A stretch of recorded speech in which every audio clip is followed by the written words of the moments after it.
The Los Angeles Lakers entered this season with one of the most unexpected storylines in the league, a dominant 10-4 start without their biggest star, 40-year-old LeBron James. That early surge immediately fueled debates across the basketball world. Analysts wondered whether LeBron's return, after missing the preseason, training camp, and the first month of action due to sciatica, might interrupt the rhythm the team had built, especially considering how well Luka Doncic and Austin Reeves were performing as the leaders of the offense. Luka Doncic playing some of the most explosive basketball of his career, and Austin Reeves showcasing consistency and confidence as a secondary creator were both looking like early season all-stars. Their chemistry, pace, and freedom on the court drove the Lakers to that standout record and created an unexpected narrative. Could this new version of the Lakers function even better without needing to funnel everything through LeBron? On ESPN, Marcus Spears captured a conversation that was gaining traction league-wide. "This is an amazing start for them, a shocking start without LeBron," he said. "Where they go from here is intriguing. Do they adjust to LeBron? Does LeBron adjust to them? That is to be determined." It wasn't a criticism, it was a genuine question. After 2 decades of teams revolving entirely around LeBron, could this group break the pattern and maintain its identity with him returning? Those questions finally met reality on Tuesday night, when LeBron stepped back on the court for his season debut. A historic milestone marking his 23rd NBA season, something no player had ever done before. After weeks of speculation, the basketball world had its first look at what this new version of the Lakers would look like with LeBron back in uniform. In 30 minutes of action, LeBron delivered a stat line that, on paper, seemed modest: 11 points, 12 assists, and 3 rebounds. But the numbers only told part of the story. What stood out immediately was the way he orchestrated the offense. His court vision, his timing, his control of tempo, all of it elevated the players around him. Rather than slowing the team down, his presence blended seamlessly into the Lakers' new offensive identity, one built on quick decisions, spacing, and dynamic guard play. And after the game, LeBron made it clear he never understood why the question of whether he could fit in was such a topic. "I can fit in with anybody. I don't even understand why that was a question," he said. "What's wrong with these people out here?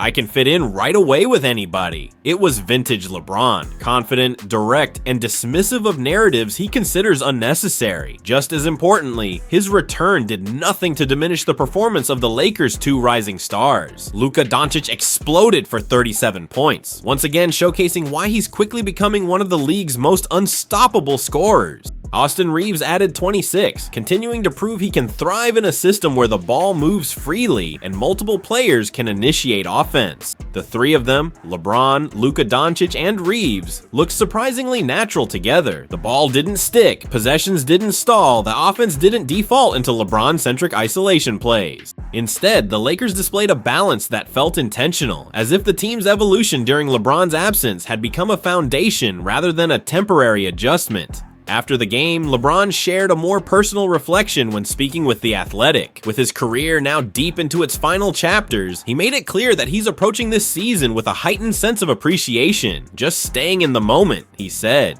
"Where I'm at in year 23, understanding there aren't many games left for me. I don't know when that is, but I'm appreciating every opportunity to play the game I love and to be around a great group." It was a rare glimpse into LeBron's mindset, not just the competitor, but the veteran who understands how close he is to the end, even if he hasn't put a date on it. What Tuesday night ultimately revealed wasn't just that LeBron can fit alongside the emergent stars of this roster. It showed that the Lakers don't need to choose between the past and the future. They don't need to slow down or reshape their identity to accommodate LeBron. Instead, LeBron adapted to them and did so with the same intelligence, poise, and playmaking that have defined his career. And if this game was any indication, the Lakers may have unlocked a formula that blends experience with youth, structure with creativity, and stability with explosiveness. A formula that could make them one of the most intriguing teams to watch as the season unfolds.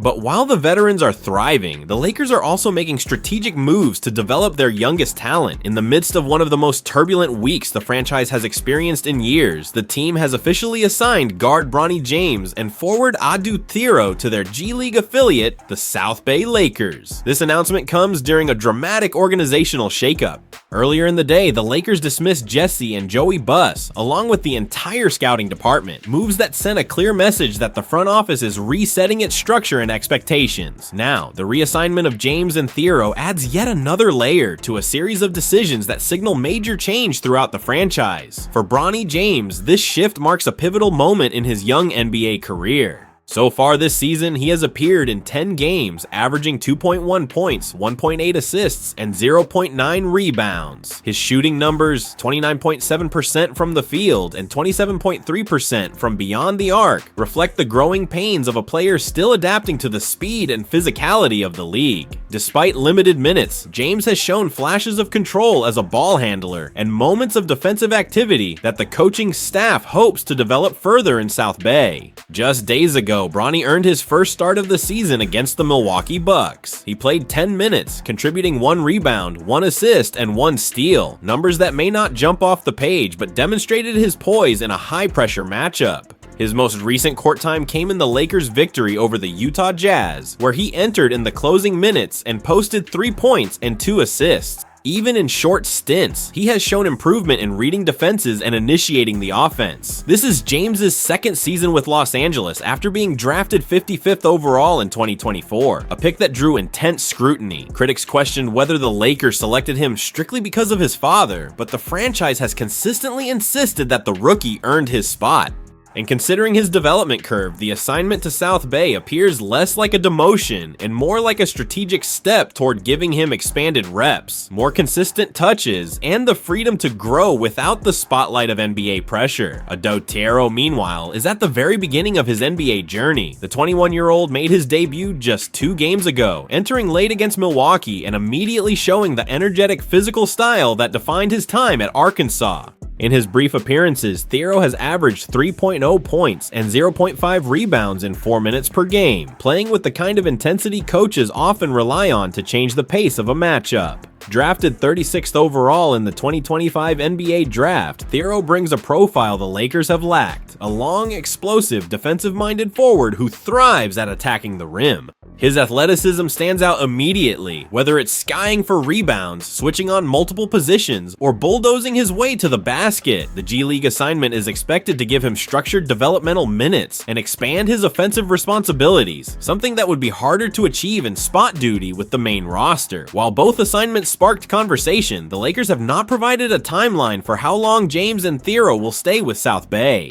The team is currently in a 2-day break before returning to action Sunday in Salt Lake City, which could mean the move is temporary. However, given the franchise's sudden organizational overhaul, nothing can be ruled out. What is clear is that the Lakers are entering a new phase, one where player development, internal accountability, and organizational restructuring seem to be taking priority. For Bronny James, this could be an opportunity to accelerate his growth with meaningful minutes. For Thiero, it's a chance to showcase his raw talent and force his way into the rotation. And for the Lakers, under head coach JJ Redick, it marks yet another decisive step in a season already filled with seismic changes. Speaking of seismic changes, the dismissal of Jesse and Joey Buss is just one piece of a much larger transformation happening at the top of the organization. The Lakers' new majority owner, Mark Walter, is stepping into the franchise with a clear vision. And it's the vision of someone who has already proven he knows how to build sustained, championship-level success. After purchasing the team from the Buss family earlier this year in a monumental deal valued at $10 billion, Walter wasted no time making decisive moves. His approach is not experimental, it's not guesswork, it's the exact blueprint he used when his ownership group took control of the Los Angeles Dodgers back in 2012, a turning point that transformed the baseball club into one of the most consistently dominant organizations in professional sports. Under his leadership, the Dodgers reached 5 World Series and captured 3 championships, establishing a model of stability, innovation, and aggressive decision-making. So, for Lakers fans wondering whether Walter intends to reshape the franchise from the ground up, the answer is already clear. The removal of Jesse and Joey Buss from their long-held front office roles, though the two still remain minority owners, symbolically and structurally mark the true beginning of the post-Buss era in Lakers basketball. It's the first time in nearly half a century that the family is not involved in the team's operational leadership, and now we're seeing the next step. According to ESPN's Ramona Shelburne, Walter is importing key pieces of the Dodgers' winning machine directly into the Lakers organization. Two major names from the Dodgers front office, Farhan Zaidi, currently a special advisor, and Andrew Friedman, the president of baseball operations, are reportedly joining the Lakers as consultants. Their role? To help establish the same disciplined, data-driven, forward-thinking infrastructure that powered the Dodgers' rise to prominence. Shelburne reports that Zaidi will act as Walter's personal representative throughout this transition, serving as a bridge between ownership and basketball operations. Zaidi is widely respected across sports for his analytical expertise and talent evaluation experience. He remains an advisor with the Dodgers and is also consulting for the WNBA's Los Angeles Sparks, giving him a rare multi-sport perspective on front office construction. Andrew Friedman, though reportedly less involved at this early stage, brings enormous credibility of his own. He has spent years collaborating directly with the Dodgers leadership and now works closely with Lakers general manager Rob Pelinka, the architect behind the franchise's 2019-20 NBA championship. Friedman's involvement signals that Walter intends to create a front office built on collaboration, accountability, and systems that mirror the Dodgers' proven formula.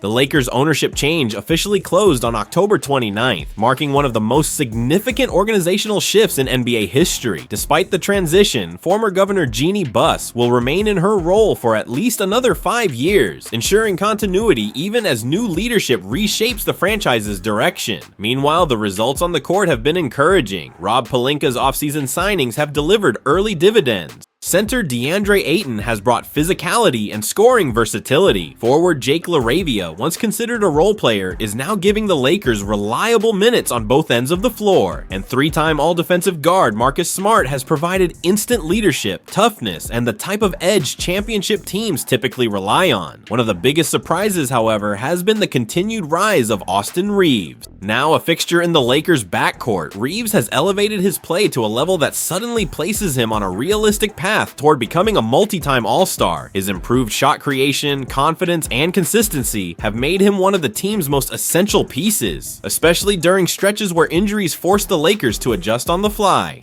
As the Lakers front office undergoes its most dramatic transformation in decades, the team on the floor is showing signs of a group capable of winning now, yet young and flexible enough to build for the future. It is a rare alignment: new ownership, modernized infrastructure, depth, star power, a new head coach, and early season success. And it marks the beginning of a defining new chapter for the iconic franchise. Up next, Los Angeles travels for a Sunday matchup against the unpredictable but energetic Utah Jazz, who enter with a 5-9 record. With a 5-day break behind them and a front office undergoing historic change, the Lakers step into this next stretch with momentum, stability, and a renewed sense of purpose.